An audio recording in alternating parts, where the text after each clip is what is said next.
Trên chiến trường Đông Âu, giữa lúc các cuộc giao tranh vẫn diễn ra nảy lửa trên các mặt trận tiền tuyến, cả Nga và Ukraine đều có những toan tính riêng cho giai đoạn tiếp theo của cuộc xung đột.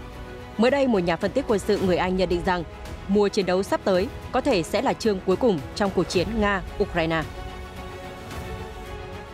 Trong khi đó, Ukraine nói Nga đang biến thành phố Avdiivka gần Bakhmut thành một nơi trong các bộ phim hậu tận thế. Ở phía bên kia, Tổng thống Putin nói phương Tây đã vượt mọi làn ranh đỏ, thậm chí là đỏ đậm khi cung cấp vũ khí cho Ukraine. Liên quan đến kế hoạch đặt vũ khí hạt nhân chiến thuật của Nga ở Belarus, một cố vấn của Tổng thống Zelensky nói đây là minh chứng cho thấy Tổng thống Putin của Nga đang sợ thua cuộc. Cùng lúc, lực lượng biên phòng Ukraine nói binh sĩ Nga đóng quân ở Belarus đã giảm hơn một nửa. Có thông tin cho rằng Đức đang có ý định xây dựng nhà máy sản xuất xe tăng ở Ukraine. Liệu kế hoạch này có khả thi? Các tin tức quốc tế nổi bật khác. Theo Quỹ tiền tệ quốc tế IMF, Trung Quốc đóng góp 1/3 tăng trưởng kinh tế toàn cầu năm 2023. Hạ viện Hoa Kỳ thúc giục dự luật bảo vệ người dùng trước ứng dụng TikTok của Trung Quốc. Israel sa thải Bộ trưởng Quốc phòng, làn sóng biểu tình mới bùng nổ. Câu chuyện hình ảnh thú vị hôm nay, ở vòng loại Euro 2024, sân vận động Wembley phủ kín quốc kỳ Ukraine trong trận đấu Anh-Ukraine. Đến Afghanistan, tìm hiểu cách nữ giới nước này xoay sở học trực tuyến sau khi bị Taliban cấm đến trường. Tất cả sẽ được gửi đến quý vị ngay sau đây.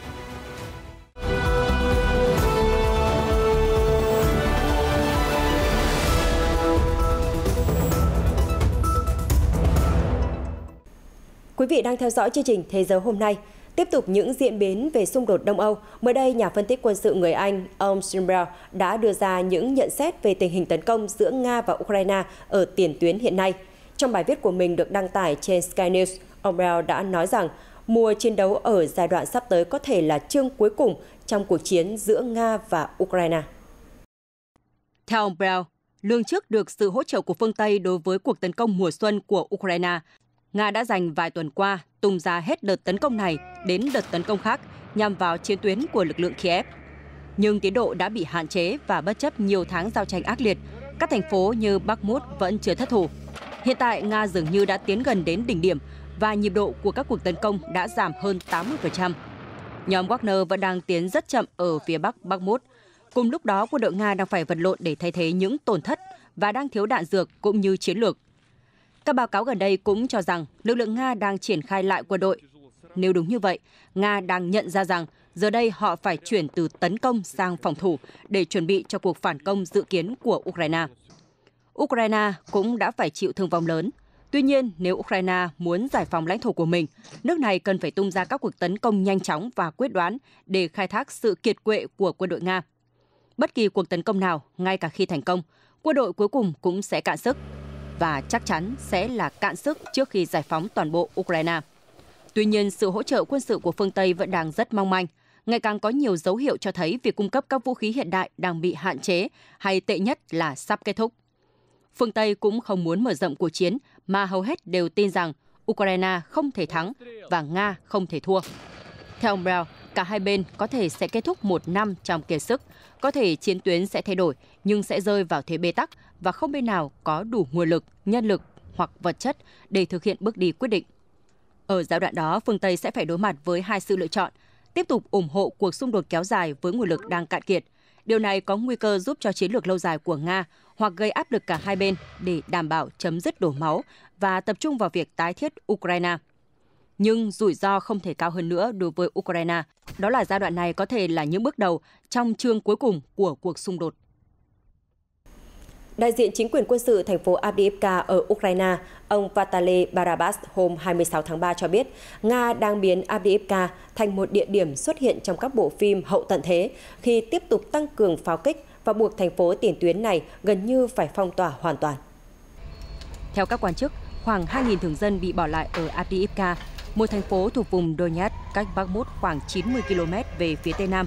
Thành phố có dân số trước xung đột là hơn 30.000 người.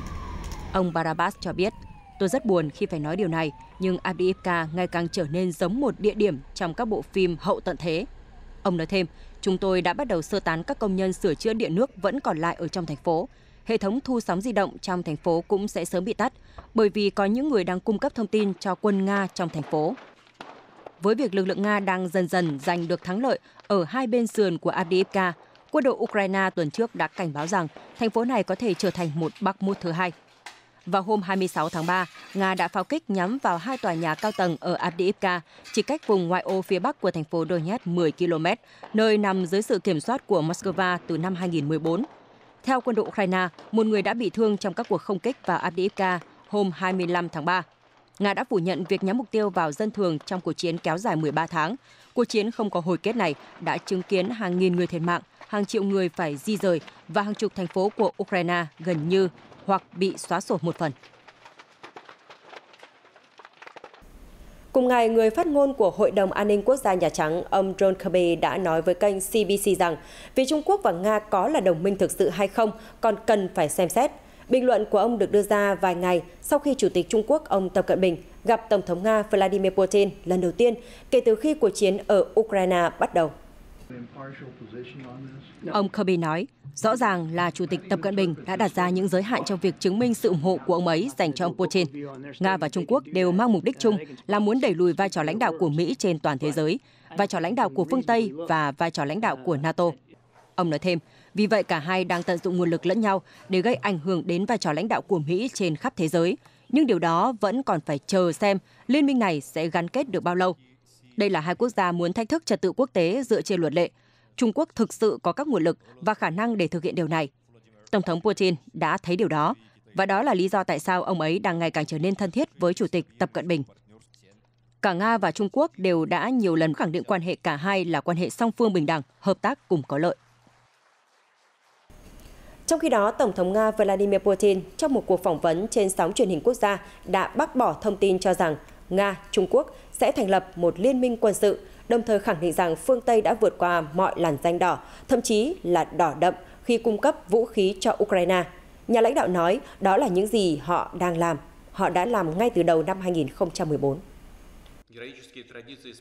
Theo ông Putin, các nước phương Tây là bên khởi xướng và kích động cuộc xung đột ở Ukraine. Nhà lãnh đạo lý giải, một cuộc đảo chính vũ trang, đó là lúc mọi chuyện bắt đầu. Chúng tôi buộc phải bảo vệ người dân bán đảo Crimea và bằng cách này hay cách khác, cuối cùng chúng tôi đã hỗ trợ Donbass. Phương Tây giả vờ như thể họ không liên quan đến cuộc xung đột. Họ khởi đầu nó và hiện giờ là chuyển hàng triệu đạn pháo, vũ khí cho Ukraine. Từ lâu, ông Putin cho rằng phương Tây, cụ thể là Mỹ, là nguyên nhân dẫn đến cuộc chính biến ở Ukraine hồi 2014. Người đứng đầu Điện Kremlin khẳng định ông đã nhắc đến điều này nhiều lần, đồng thời nói thêm giới lãnh đạo Ukraine cũng là bên phải chịu trách nhiệm cho một số sai lầm nhất định. Đó là chuyện nội bộ của họ, của chính Ukraine. Nhưng khi một cuộc đảo chính, đồng thời là cuộc đổ máu nổ ra, đó là một câu chuyện hoàn toàn khác, ông Putin cho hay. Liên quan đến quyết định của Nga về việc triển khai vũ khí hạt nhân chiến thuật ở Belarus, Bộ Ngoại giao Pháp hôm 26 tháng 3 đã kêu gọi Moscow xem xét lại động thái có tính chất gây bất ổn này. Cụ thể, Bộ Ngoại giao Pháp cho biết Pháp rất coi trọng cam kết đối với tuyên bố ngày 3 tháng 1 năm 2022 về việc không cho phép xảy ra chiến tranh hạt nhân và chạy đua vũ trang. Cam kết này đã được cả Tổng thống Nga Vladimir Putin và tất cả các nguyên thủ quốc gia cũng như chính phủ của 5 nước thường trực Hội đồng Bảo an Liên Hợp Quốc thông qua. Pháp kêu gọi Nga thể hiện trách nhiệm với tư cách là một quốc gia sở hữu vũ khí hạt nhân và xem xét lại thỏa thuận gây bất ổn này. Theo Bộ Ngoại giao Pháp, quyết định này đại diện cho sự xói mòn trong cấu trúc quốc tế về kiểm soát vũ khí và ổn định chiến lược ở châu Âu trong bối cảnh Nga vi phạm Hiệp ước Lực lượng Hạt nhân tầm trung INF cũng như ngừng tham gia Hiệp ước cắt giảm vũ khí chiến lược mới New START vào tháng 2 năm nay. Trong khi đó, Ukraine vào cùng ngày đã yêu cầu Hội đồng Bảo an Liên Hợp Quốc họp khẩn cấp liên quan đến thông báo của Tổng thống Nga Vladimir Putin rằng Moscow sẽ triển khai vũ khí hạt nhân chiến thuật ở Belarus. Bộ Ngoại giao Ukraine cho biết đó là một bước đi khiêu khích, làm suy yếu các nguyên tắc của Hiệp ước về không phổ biến vũ khí hạt nhân và hệ thống an ninh quốc tế. Bộ Ngoại giao Ukraine cũng kêu gọi người dân Belarus ngăn chặn việc này, nói rằng kế hoạch hỗ trợ của Tổng thống Belarus Alexander Lukashenko sẽ gây ra những hậu quả thảm khốc cho tương lai của chính Belarus. Cùng ngày, lãnh đạo phe đối lập Belarus, bà Sviatlana Tsikhanouskaya cho biết kế hoạch triển khai của Nga hoàn toàn mâu thuẫn với ý chí của người dân Belarus và sẽ khiến nước này trở thành mục tiêu trả đũa. Ukraine đã kêu gọi Anh, Trung Quốc, Mỹ và Pháp với tư cách là các thành viên thường trực của Hội đồng Bảo an thực hiện các hành động hiệu quả để chống lại vụ đe dọa hạt nhân. Tuy nhiên, việc mở cuộc họp vẫn chưa chắc chắn vì Nga cũng là thành viên thường trực của Hội đồng và có thể phủ quyết bất kỳ nghị quyết hoặc hành động nào được đề xuất. Cũng trong ngày 26 tháng 3, cố vấn của Tổng thống Ukraine, ông Mikhailo Podolyak đã nói rằng tuyên bố của Tổng thống Nga Vladimir Putin về việc bố trí vũ khí hạt nhân chiến thuật ở Belarus cho thấy ông ấy sợ thua cuộc. Trên Twitter, ông Podolyak viết, ông Putin quá dễ đoán. Việc đưa ra tuyên bố đặt vũ khí hạt nhân chiến thuật ở Belarus đồng nghĩa với việc ông ấy đang thừa nhận mình sợ bị thua cuộc và tất cả những gì ông ấy có thể làm là sử dụng vũ khí hạt nhân chiến thuật để đe dọa. Ông Podolyak nói thêm. Thứ hai, ông ấy lại một lần nữa phạm vào tội khác, đó là vi phạm hiệp ước không phổ biến vũ khí hạt nhân. Belarus nằm ở phía tây nước Nga và giáp với Ukraine ở phía bắc, là một trong những đồng minh thân cận nhất của Moscow. Belarus đã hỗ trợ Nga tiến hành chiến dịch quân sự đặc biệt vào tháng 2 năm 2022, cho phép quân đội của Điện Kremlin tiến vào nước này từ phía bắc. Trước đó, trong một cuộc phỏng vấn được phát sóng hôm 25 tháng 3 trên kênh truyền hình nhà nước Nga Russia 24, ông Putin tuyên bố rằng việc bố trí vũ khí hạt nhân chiến thuật ở Belarus sẽ không vi phạm các thỏa thuận không phổ biến vũ khí hạt nhân. Ông cho biết Moscow đã chuyển giao một hệ thống tên lửa tầm ngắn Iskander, một thiết bị có thể được trang bị đầu đạn hạt nhân hoặc thông thường tới Belarus. Bộ Ngoại giao Mỹ sau đó cho biết sẽ tiếp tục theo dõi tác động của kế hoạch triển khai vũ khí hạt nhân chiến thuật của Nga ở Belarus, nhưng sẽ không điều chỉnh chiến lược vũ khí hạt nhân của mình. Người phát ngôn Bộ Ngoại giao Mỹ Vedant Patel nói rằng chúng tôi không thấy có lý do gì để điều chỉnh chiến lược hạt nhân của mình, cũng như bất kỳ dấu hiệu nào cho thấy Nga đang chuẩn bị sử dụng vũ khí hạt nhân. Trong một động thái liên quan khác, ông Andriy Demchenko, phát ngôn viên lực lượng biên phòng Ukraine cho biết số binh sĩ Nga đóng quân tại Belarus hiện đã giảm xuống còn hơn 4.000 người. Số liệu do ông Demchenko vừa đưa ra chưa bằng một nửa số quân Nga được ghi nhận ở Belarus vào tháng 1. Vào thời điểm đó, Nga đã triển khai 10.000 quân nhân gần biên giới của Belarus với Ukraine, làm gia tăng lo ngại về một cuộc đổ bộ mới vào Ukraine từ phía Bắc. Theo ông Demchenko, các binh sĩ Nga hiện vẫn còn ở Belarus, chủ yếu có nhiệm vụ huấn luyện quân sự, trong khi phần còn lại đã được điều chuyển về Nga, tới tiền tuyến ở miền đông Ukraine để chuẩn bị cho các chiến dịch tấn công sắp tới. Hiện Moscow chưa phản hồi về thông tin trên. Các tin tức đáng chú ý khác về xung đột Nga-Ukraine. Theo trang Defense News, công ty sản xuất vũ khí Rheinmetall của Đức gần đây đang muốn xây dựng một nhà máy ở Ukraine có thể sản xuất tới 400 xe tăng chiến đấu chủ lực Panther KF-51 hàng năm. Tuy nhiên, một số chuyên gia về chiến tranh bộ binh cho rằng kế hoạch này không ổn và chỉ ra những cạm bẫy từ an ninh địa điểm đến rủi ro cho chuỗi cung ứng. Giám đốc điều hành của Rheinmetall, ông Armin Paperer đã thảo luận về chủ đề này với truyền thông Đức nhiều lần kể từ đầu năm nay, cho biết công ty đang đàm phán với Ukraine về khả năng đầu tư 200 triệu euro vào một nhà máy xe tăng hoàn toàn mới có thể trang bị cho lực lượng thiết giáp của Kiev. Một người phát ngôn của Rheinmetall, ông Jan-Philipp Westgrand đã xác nhận có kế hoạch này nhưng từ chối cung cấp các chi tiết cụ thể. Một số yếu tố của đề xuất này đã khiến các chuyên gia hoài nghi. Theo ông Mark Kenson, cố vấn cấp cao tại Trung tâm Nghiên cứu Chiến lược và Quốc tế ở Washington, tỷ lệ sản xuất xe tăng được đề ra có vẻ cao một cách phi thực tế. Ông nói, để sản xuất 400 xe tăng hoàn chỉnh mỗi năm là một nỗ lực rất lớn.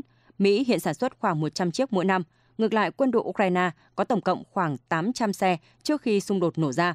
Giả sử xe tăng có tuổi thọ khoảng 20 năm, thì ta chỉ cần mua khoảng 40 xe tăng mỗi năm, chứ không cần phải 400 xe.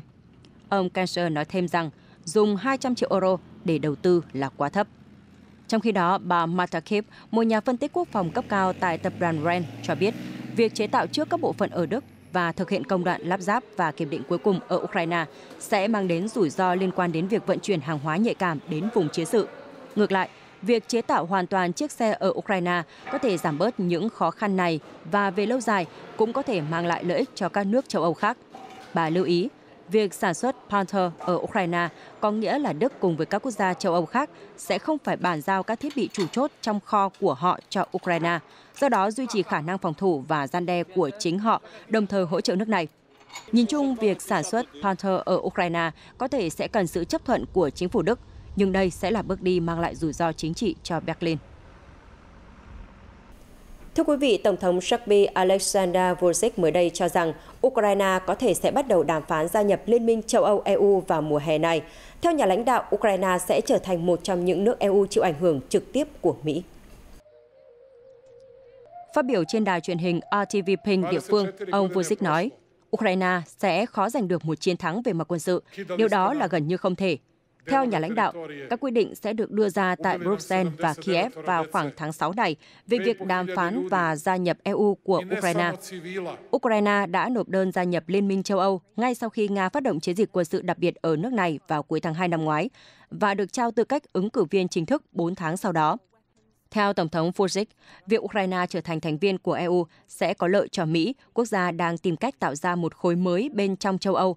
Nhà lãnh đạo nhận định nhóm này sẽ bao gồm Ba Lan, các quốc gia Baltic và Ukraine.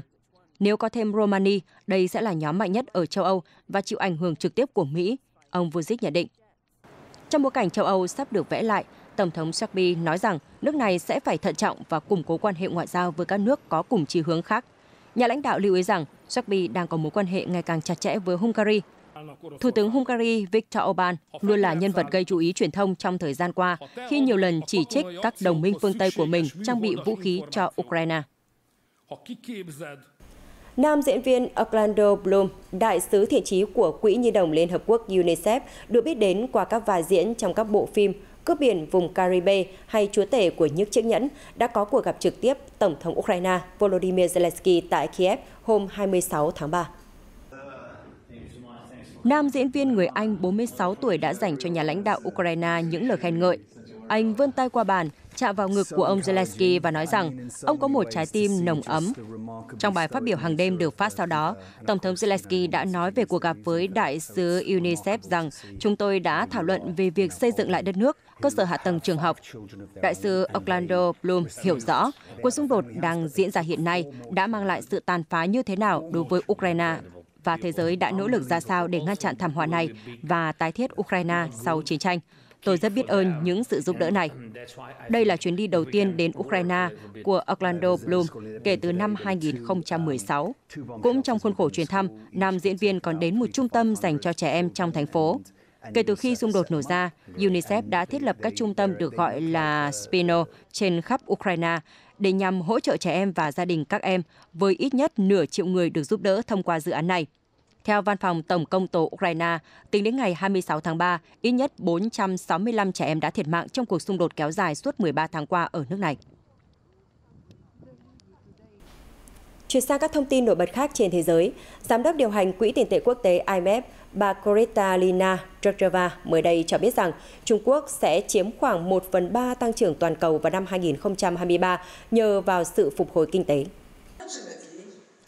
Phát biểu tại Diễn đàn Phát triển Trung Quốc 2023 tại Bắc Kinh, bà Georgieva nói sự phục hồi kinh tế vững chắc ở Trung Quốc là những chồi xanh trong nền kinh tế thế giới. Trong bối cảnh thế giới hiện đang bị ảnh hưởng bởi vết thương từ đại dịch, sự phân mảnh kinh tế, địa lý và rủi ro ổn định tài chính.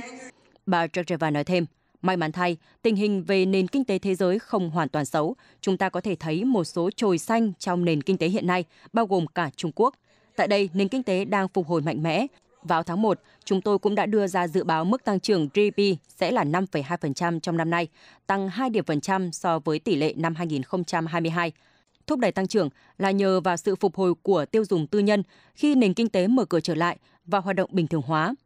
Bà Georgieva lưu ý rằng điều này quan trọng đối với Trung Quốc và cũng quan trọng đối với thế giới bởi sự phục hồi mạnh mẽ của quốc gia này dự kiến sẽ chiếm tỷ trọng lớn trong tăng trưởng toàn cầu trong năm nay. Cuối tuần qua, Chủ tịch Hạ viện Hoa Kỳ Kevin McCarthy cho biết các nhà lập pháp sẽ tiến tới ban hành luật giải quyết những lo ngại liên quan đến mạng xã hội TikTok, đồng thời cáo buộc Trung Quốc nắm giữ quyền truy cập dữ liệu vào ứng dụng này. Tuần trước, giám đốc điều hành của TikTok phải giải đáp các câu hỏi của Hạ viện Mỹ trong phiên điều trần kéo dài 5 tiếng đồng hồ. Sau đó, trên Twitter, ông McCarthy viết, Hạ viện sẽ xúc tiến ban hành luật bảo vệ người Mỹ khỏi các ứng dụng công nghệ có liên quan đến Trung Quốc. Trong phiên điều trần, CEO Zhou Zhiqiu của Trung Quốc đã khẳng định không có chuyện chính phủ Trung Quốc truy cập được dữ liệu người dùng của TikTok. Tuy nhiên, nghị sĩ Neil Dung của Đảng Cộng Hòa đề cập đến việc một số nhân viên của công ty mẹ TikTok, ByteDance, đã truy cập trái phép vào dữ liệu người dùng và sau đó bị sa thải. Ông Dung cũng hỏi liệu ByteDance có đang hoạt động như một gián điệp hay không. CEO Zhiqiu đã đáp lại rằng, tôi không nghĩ gián điệp là từ phù hợp để mô tả hoạt động của TikTok. Vụ việc của các nhân viên trên đã được điều tra. Trong bài đăng trên Twitter, ông McCarthy nhận định rằng, thật đáng lo ngại khi giám đốc điều hành của TikTok không thể thành thật và thừa nhận những gì chúng tôi đã biết. Rõ ràng, Trung Quốc có quyền truy cập vào dữ liệu thông tin của TikTok. TikTok cũng cho biết họ đã ký hợp đồng trị giá 1,5 tỷ đô la Mỹ với tập đoàn công nghệ Oracle Corp của Mỹ để bảo vệ dữ liệu người dùng. Chủ tịch Ủy ban lựa chọn Hạ viện, ông Mike Gallagher nói với đài ABC rằng sự xuất hiện của ông Zhiqiu tại Quốc hội Mỹ đã không xoa dịu được tình hình, mà còn khiến các nghị sĩ tiến tới đưa ra dự luật chống lại TikTok. Hôm 26 tháng 3, một trong những ngân hàng lớn nhất nước Mỹ, First Citizens Bank đã đàm phán vòng đầu tiên để mua lại ngân hàng Silicon Valley, SVB, sau khi công ty này tuyên bố phá sản. Thông tin vừa được Reuters đăng tải. Ngân hàng Silicon Valley chuyên cho vay khởi nghiệp đã bất ngờ sụp đổ, khiến giới ngân hàng của Mỹ lo ngại xảy ra một cuộc khủng hoảng tồi tệ giống như năm 2008. Chính phủ Mỹ tuyên bố sẽ nỗ lực để ngăn chặn sự sụp đổ của SVB ảnh hưởng đến thị trường. Một nguồn tin khác nói với Bloomberg rằng ngân hàng First Citizens sẽ sớm đạt được thỏa thuận tiếp quản SVB thông qua công ty bảo hiểm ký thác liên bang Hoa Kỳ FDIC. Hiện First Citizens và FDIC không bình luận gì về thông tin trên. Ở Israel, Thủ tướng Benjamin Netanyahu hôm 26 tháng 3 đã quyết định sa thải Bộ trưởng Quốc phòng Yoav Gallant sau khi vị quan chức này công khai phản đối kế hoạch đại tu hệ thống tư pháp đang được chính phủ triển khai. An ninh của nhà nước Israel đã và sẽ luôn là sứ mệnh của cuộc đời tôi, ông Gallant chia sẻ trên Twitter sau khi tuyên bố sa thải văn phòng Thủ tướng Netanyahu. Cựu giám đốc cơ quan an ninh Shin Bet, ông Avi Dichter, được cho là người sẽ thay thế ông Gallant. Việc Thủ tướng Netanyahu cách chức Bộ trưởng Quốc phòng Gallant đã làm bùng phát cuộc biểu tình quy mô lớn mới trên khắp Israel. Hàng chục nghìn người đã tràn xuống đường để phản đối trong đêm. Đáng chú ý, một đám đông đã tụ tập bên ngoài nhà của ông Netanyahu ở Jerusalem. Một số thành phần quá khích đã cố tìm cách vượt qua hàng rào an ninh. Trong một tuyên bố chung, hai nhà lãnh đạo phe đối lập Yair Lapid và Benny Gantz nêu rõ, không thể xem an ninh quốc gia là một quân bài trên bàn cờ chính trị. Thủ tướng Netanyahu đã vượt qua làn ranh đỏ đó. Họ đồng thời kêu gọi các thành viên của đảng Likud của ông Netanyahu không nhúng tay vào việc phá hoại an ninh quốc gia. Tổng thống Israel Isaac Herzog từng cảnh báo đất nước đang trong những ngày thảm họa giữa bối cảnh các cuộc biểu tình lớn thu hút hàng trăm nghìn người phản đối kế hoạch đại tu tư pháp. Trong khi đó, Thủ tướng Netanyahu khẳng định dự luật này là cần thiết để khôi phục thế cân bằng giữa chính phủ dân cử và cơ quan tư pháp. Đến với những chuyển động thể thao quốc tế, thưa quý vị, đội tuyển bi đá trên băng nữ của Thụy Sĩ đã đánh bại đối thủ Na Uy trong trận chung kết thế giới diễn ra ở Thụy Điển vào ngày 26 tháng 3, qua đó bảo vệ thành công ngôi vương của mình. Thụy Sĩ bước vào hiệp thứ 5 với lợi thế dẫn trước 2-0. Tuy nhiên, vận động viên Christine Scanlon của Na Uy đã đưa trận đấu về vạch xuất phát khi ghi 2 điểm cho đội mình. Thụy Sĩ vượt lên dẫn trước ở hiệp thứ 7 nhưng nhanh chóng bị cầm hòa sau đó. Đến hiệp thứ 9, Thụy Sĩ tạo lợi thế về điểm nhờ pha lập công của Alina Paes. Trong khi đó, các vận động viên Na Uy liên tiếp bỏ qua những cơ hội gỡ hòa và để thua với kết quả chung cuộc 6-3. Giành chiến thắng trước Na Uy, đội tuyển bi đá trên băng nữ của Thụy Sĩ lên ngôi vô địch, kéo dài chuỗi bất bại của họ trong suốt 35 năm qua. Ở trận tranh 3-4, Canada đã đánh bại chủ nhà Thụy Sĩ 8-5 để giành huy chương đồng thế giới.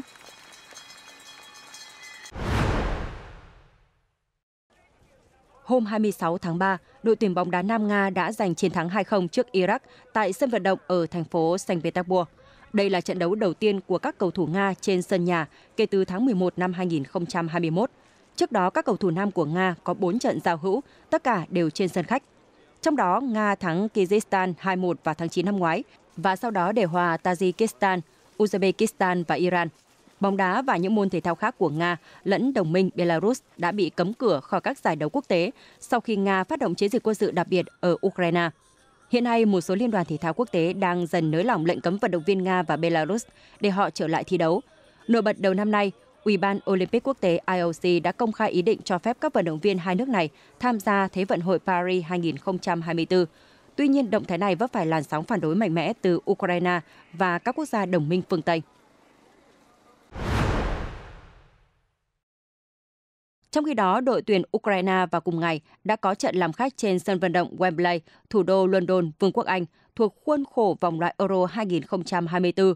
Trước trận đấu, các cổ động viên của hai đội đã phủ kín cả sân vận động bằng quốc kỳ Ukraine với hai màu đặc trưng vàng và xanh dương nhằm thể hiện sự ủng hộ mạnh mẽ đối với Ukraine trong cuộc chiến với Nga.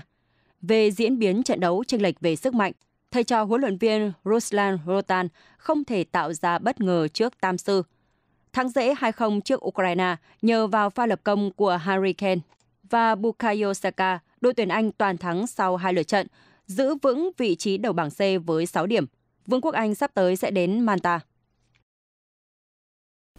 Phần cuối chương trình hôm nay sẽ là câu chuyện về các nữ sinh Afghanistan tham gia các khóa học tiếng Anh trực tuyến do các học viện giáo dục tổ chức. Hình thức này ngày càng phổ biến khi các bé gái và phụ nữ Afghanistan bị chính quyền Taliban cấm đến trường. Và sau đây là lời chia sẻ của Sophia, một nữ sinh Afghanistan đang trải qua giai đoạn đầy lệnh cấm này.